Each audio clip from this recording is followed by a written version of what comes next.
My name's David Ledesma and I'm here at the LNG Global Congress here in London in September 2011. And it's my great pleasure to welcome Alan Copeland, who's manager of the resources section of BRE, which is an Australian government independent funded economic research agency. And you did a fantastic presentation this morning telling us all about Australia and the very exciting LNG developments there.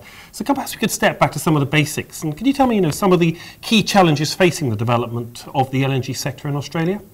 It certainly is a very exciting time for the Australian LNG industry with a number of projects under construction, but of course with that are one or two challenges.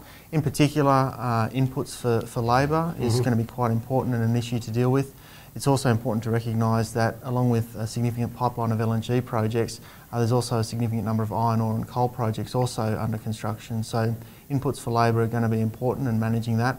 Also, a number of the LNG plants are located in remote regions, distant from metropolitan centres and often in environmentally sensitive areas. So they do need to have a fair bit of oversight and a fair bit of regulation to ensure that environmental standards are maintained. Obviously, occupational health and safety standards are maintained.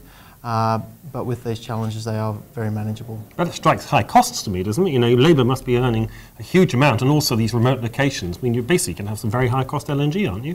There is significant capital costs associated with the development of these projects, but to the extent that there are so many projects under construction in Australia relative to the rest of the world, it does speak for the environment in which operating companies and construction companies do find themselves in Australia. Yeah, but as you said, the LNG sector is competing against all the natural resources in Australia, isn't it?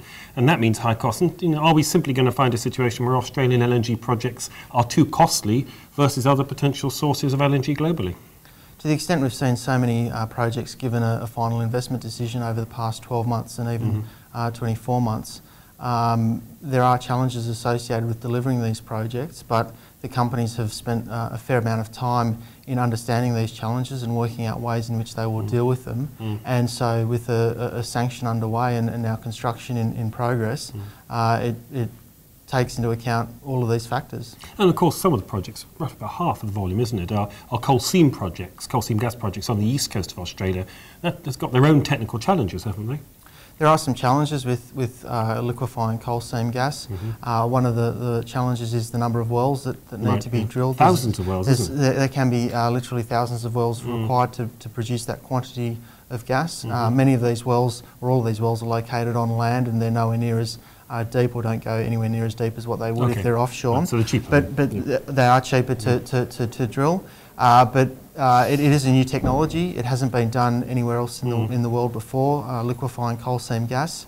And with any new technology, there are always some challenges in bringing that into operation. But again, the companies have done extensive work in the lead up to sanctioning, and I would expect that this is a challenge that can be fairly comfortably managed. Well, certainly, and Australia is a huge success story. Perhaps we could just finish off by, if you could summarise some of the kind of critical success factors of developing Australian LNG, just so we can hear what you think.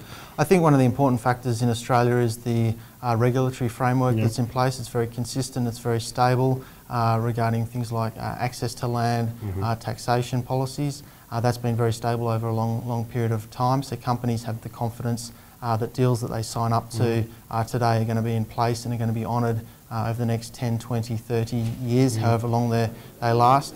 There's also important factors associated with Australia being a reliable supplier of many resources, not only LNG, but it has a history over the past 20 years of delivering LNG very reliably to a number of countries, and that's seen as very important and supportive of the industry continuing to grow.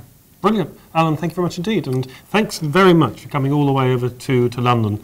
It's been a long haul, but certainly you've given us a great insight into the energy sector in Australia. It's been an absolute pleasure. Thank you very much. Cheers.